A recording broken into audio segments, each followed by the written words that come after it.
Seja bem-vindo ao canal Investidor Cético. Neste vídeo eu vou falar sobre o pior cenário da Bolsa, mas logo após a vinheta eu já vou fazer uma ressalva sobre isso, porque pior, melhor, são conceitos que não combinam muito bem com o ceticismo que é promovido aqui pelo canal.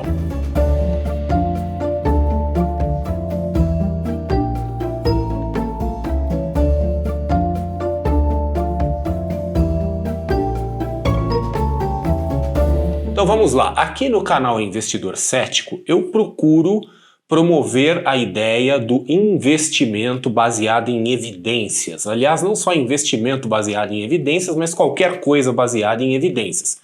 A gente comete muitos erros e toma muitas decisões erradas quando a gente confia no nosso feeling, na nossa percepção, na nossa intuição.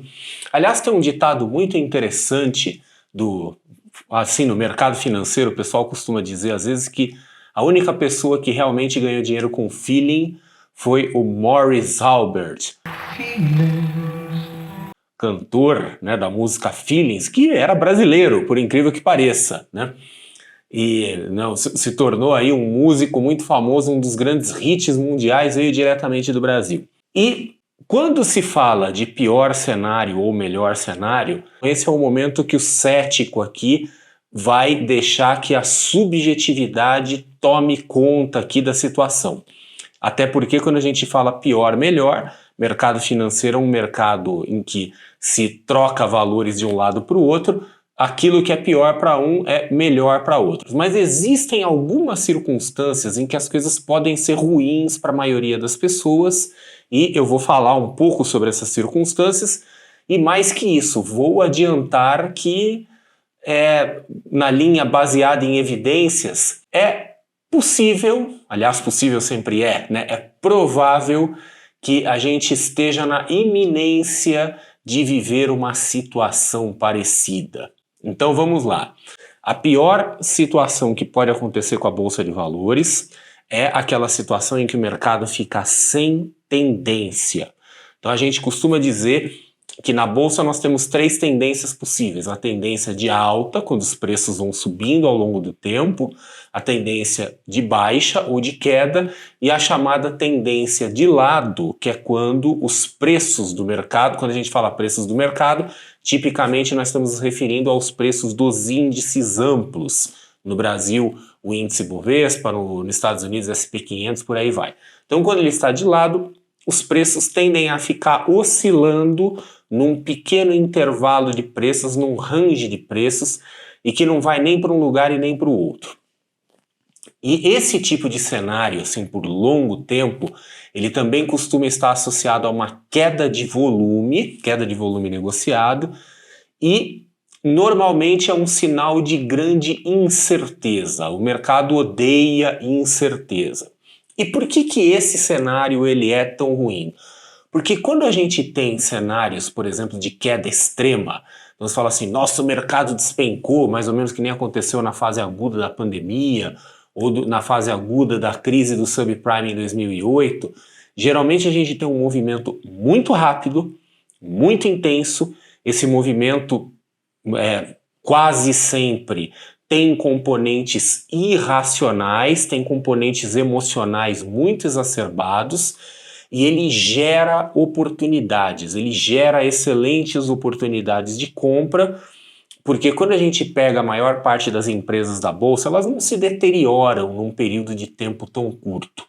Porém, quando a gente tem um período longo de mercado não indo para lugar nenhum e pautado pela incerteza e muitas vezes também pautado por ações estranhas aí do governo, né, de política monetária, política fiscal, etc., as empresas vão se deteriorando. E aqui no Brasil nós tivemos este cenário acontecendo mais ou menos no período de 2010 até 2016, como a gente pode ver no gráfico aqui. Esse gráfico que aparece na tela é um gráfico do índice Bovespa em periodicidade mensal, então ele está bem grandão, bem amplo. E esta área que aparece agora aqui com esse quadrado azul meio transparente, ele está delimitando esse período que aconteceu de 2010 mais ou menos até 2016, em que, como se pode ver, o mercado ficou de lado com um pequeno viés de baixa. Esse período durou anos, então nós estamos falando aqui de 5, 6 anos em que o mercado ficou sem direção. Isso foi péssimo para os investidores, porque as coisas não andavam, mas ele foi mais péssimo ainda para os investidores por uma outra razão, porque quando a gente está num cenário desse, sem volume, a gente vive numa situação de terror permanente. Eu me lembro da época, né, dos meus colegas de mercado financeiro, todo mundo com medo, aquela coisa assim, a qualquer momento essa coisa aqui vai desabar. Porque é muito fácil agora que a gente vê, a gente está olhando para trás, né, a gente está vendo em retrospectiva, é muito fácil falar assim, mas o mercado de lado dá para fazer isso, dá para fazer aquilo. Aliás, uma das coisas encantadoras do mercado de renda variável é que ele é muito versátil. Nós temos técnicas, nós temos métodos para ganhar com o mercado em qualquer situação. Existem técnicas para o mercado em alta, técnicas para o mercado em baixa e técnicas para o mercado de lado. Então, quando a gente perde dinheiro na bolsa, a gente não perde dinheiro por falta de oportunidade. Aliás, o discurso da falta de oportunidade na bolsa ou da oportunidade única na bolsa é um discurso altamente falacioso, porque todo momento tem oportunidade na bolsa, porque a bolsa está ou em alta, ou em baixa, ou de lado, e existem técnicas e métodos para esses 3 cenários. Então, a gente perde dinheiro na bolsa de valores porque nós estamos usando a técnica errada para determinado cenário. A gente está usando uma técnica de mercado em alta para o mercado que está em baixa, ou uma técnica de mercado em baixa para o mercado que está de lado, e por aí vai. A questão do mercado de lado é que ele é muito imprevisível, porque a qualquer momento nós estamos esperando uma explosão de volatilidade para algum lado. Então, quando eu falei recentemente sobre isso num vídeo curto que eu fiz, eu postei aqui no YouTube, postei em outras redes sociais, e falando exatamente isso, sobre o período assim que eu tive mais medo da Bolsa de Valores, e que ele poderia se repetir, e naturalmente um monte de gente vem fazer comentários, algumas pessoas fazem comentários extremamente inteligentes, mas sempre tem aquele que vem e bate no peito e dizendo assim, mas o mercado de lado dá para ganhar dinheiro, é uma maravilha, eu enchi o rabo de dinheiro, esse tipo de coisa. Quer dizer, aquele comentário meio arrogante, meio bravateiro, que é típico das redes sociais. Porém, essa pessoa provavelmente não vivenciou essa época, não vivenciou a incerteza, o medo de se posicionar, porque a qualquer momento o mercado podia desabar para baixo. Por exemplo, quando se fala de técnicas para ganhar com o mercado de lado, uma técnica que é muito padrão e muito fácil é o uso de opções. Técnicas simples, rudimentares de opções, como um lançamento coberto, um lançamento de opções de venda, e por aí vai, tá? Então, assim, fazer um lançamento coberto de calls, né, de opção de compra.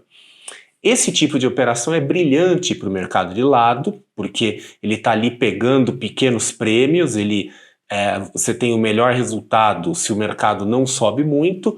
Por outro lado, se o mercado despencar, não te dá uma proteção muito grande.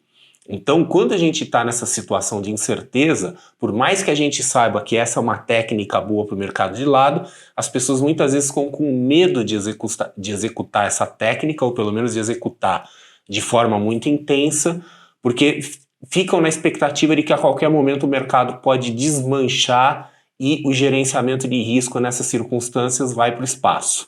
Ou a pessoa que fica com receio de se posicionar para cima, qualquer coisa, porque pensa assim, olha, vai ficar aqui ainda mais não sei quantos anos que o mercado pode ficar de lado e vai ficar dando sinal falso, vai ficar parecendo que vai subir, depois volta tudo, fica tomando stop, esse tipo de coisa. Isso falando do lado puramente direcional, né, do pessoal, por exemplo, que usa análise técnica. Do lado fundamentalista, a coisa também fica estranha, porque quando a gente está num período desse prolongado, o ponto é que os indicadores das empresas se deterioram.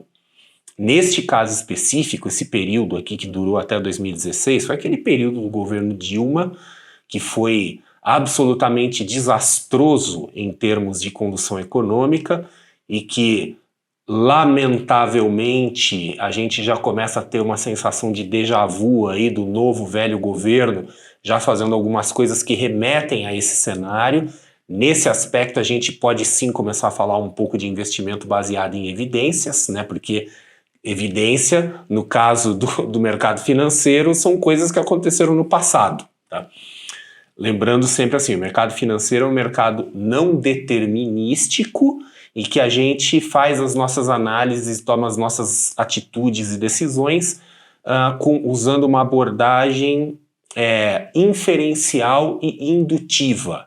Então a gente nunca tem certeza de nada, nada é certo, é não determinístico, mas a gente trabalha baseado em probabilidades e essas probabilidades são baseadas em dados do passado. Os dados do passado são as nossas evidências. Então, com elas a gente vê, identifica certos padrões e pensa assim, olha, isso aqui tem uma grande probabilidade de se repetir. Lamentavelmente é o que está aparecendo no momento com as atitudes prévias, né, do governo que foi eleito, mas ainda não assumiu, sugerem que a gente pode ter aí um grande período de incerteza, de desânimo com o mercado e que a gente pode ficar aí um longo tempo com o mercado sem direção. Obviamente eu não torço por isso, porque esse, eu repito, é na minha visão o pior cenário possível. Eu já falei algumas coisas aqui do porquê que é o pior. O mercado fica sem direção, as pessoas ficam com medo de tomar posições, ficam com medo de adotar mesmo uma estratégia que seja para o mercado de lado, porque a gente não sabe por quanto tempo que o mercado vai estar de lado, fica com medo de assumir posições contando com uma alta do mercado, fica com medo de assumir posições para baixo, porque a qualquer momento o mercado pode explodir para cima e a gente sabe que quando a pessoa está vendida, né, ela está apostando numa queda, para cima ela não tem limite de perda, então se torna uma situação potencialmente perigosa. E do ponto de vista fundamentalista, nesse período todo, quando a gente fala assim de 2, 3, 4, 5 anos a economia se deteriorando, as empresas inevitavelmente se deterioram. A lucratividade vai caindo, quer dizer, a ação pode ficar exatamente onde ela está, no preço que ela está, mas os indicadores vão se deteriorando. A ação vai ficando mais cara, porque a lucratividade vai caindo, distribuição de dividendos muitas vezes vai caindo. Eu já ouvi muita gente falando desse período, quando eu menciono, né, os tais bravateiros de internet, e que falam, mas foi excelente para quem recebia dividendos. Não foi, não foi. Talvez, se você conseguiu escolher a dedo ali, algumas ações ali que pagaram bons dividendos nesse período, mas uma carteira ampla, uma carteira bem representativa do mercado, não teve uma boa performance de dividendos, certamente não tão boa quanto poderia ter sido. E tem um outro fator também que é muito preocupante nesse tipo de cenário, e esse fator já não é mais tanto voltado para o investidor, mas ele é voltado para o mercado financeiro como um todo. Lembrando o seguinte, que aqui no canal Investidor Cético, a maior parte do público aqui do canal é de investidores, naturalmente. Pessoas que têm interesse em investimentos, pessoas que têm interesse em pensamento crítico, em ceticismo e pessoas que têm interesse em tudo isso misturado. Mas também tem uma parcela significativa do público que é composta por profissionais do mercado financeiro, empreendedores do mercado financeiro ou pessoas que têm a intenção de atuar profissionalmente no mercado financeiro. Muita gente gosta do mercado financeiro, gostaria de fazer talvez uma transição de carreira, ir trabalhar numa instituição financeira, empreender no mercado financeiro, então abrir uma fintech, virar agente autônomo de investimentos, virar analista, né, como eu sou analista, inclusive sou analista da carteira do investidor, né, uma casa de análise independente. Mas quando se entra nesse cenário em que o mercado vai secando, ele fica de lado, a liquidez vai caindo, o volume vai caindo, isso é prejudicial também para os prestadores de serviço do mercado financeiro. Eu me lembro que esse período de 2010 a 2016 foi um período terrível para o pessoal que fazia cursos de mercado financeiro, cursos de trading, cursos de investimento. Óbvio que esse mercado nunca morre, sempre tem gente aí que está conseguindo ter sucesso vendendo aí seus serviços, vendendo seus cursos, vendendo seus serviços de informação. mas foi um período muito ruim para quem prestava serviço no mercado financeiro. Então veja que esse tipo de cenário ele acaba sendo prejudicial para um monte de gente, não só para o investidor, mas para aquele que trabalha no mercado financeiro. Esse período foi marcado, por exemplo, por muitas gestoras de recursos independentes fechando as portas, encerrando as atividades, fusões de instituições, profissionais de mercado financeiro perdendo seus empregos, profissionais autônomos ou empreendedores do mercado financeiro às vezes tendo que encerrar suas atividades, porque as pessoas começam a perder interesse por investimento, né? Imagina se a gente passa um período desse de lado, anos e anos de lado, taxa de juros nas alturas, né? Isso seca as oportunidades para o investidor em renda variável, começa a ter que competir com uma taxa de juros muito alta, não faz sentido, e também seca as oportunidades profissionais para quem está trabalhando no mercado financeiro. Então, enfim, esse é um cenário muito ruim, que eu espero que não se repita. E de novo, né, a palavra espero, eu gostaria, né, ter esperança é uma coisa que também não combina muito com o ceticismo. Ceticismo a gente precisa, né, pegar as coisas do jeito que elas se apresentam. Mas eu, ao menos nesse momento, eu vou me reservar o direito aqui de ter um pouco de esperança, né, de torcer para que um cenário assim não aconteça, porque, de novo, tende a ser um cenário muito ruim, tanto para o investidor quanto para a pessoa que é prestadora de serviço, que trabalha no mercado financeiro ou que quer ir para o mercado financeiro. O mercado financeiro começa a virar uma opção não muito interessante porque fica esvaziado, né? Então, este é, na minha visão, o pior cenário que pode acontecer na Bolsa de Valores e que, infelizmente, as evidências que temos até o momento, as evidências que vêm do lado da condução política, que vêm do lado do próprio mercado, da taxa de juros, apontam que é um cenário plausível. É um cenário possível, sempre é, mas ele passa a ser um cenário plausível, um cenário provável. Porém, vamos esperar pelo melhor. E é isso aí, espero que você tenha gostado do vídeo, espero que eu esteja errado nessa avaliação e que a gente não fique aí alguns anos com o mercado de lado, vivendo na incerteza e com o mercado se desidratando ao longo do tempo, como aconteceu aqui nesse período, e a gente se vê num próximo vídeo.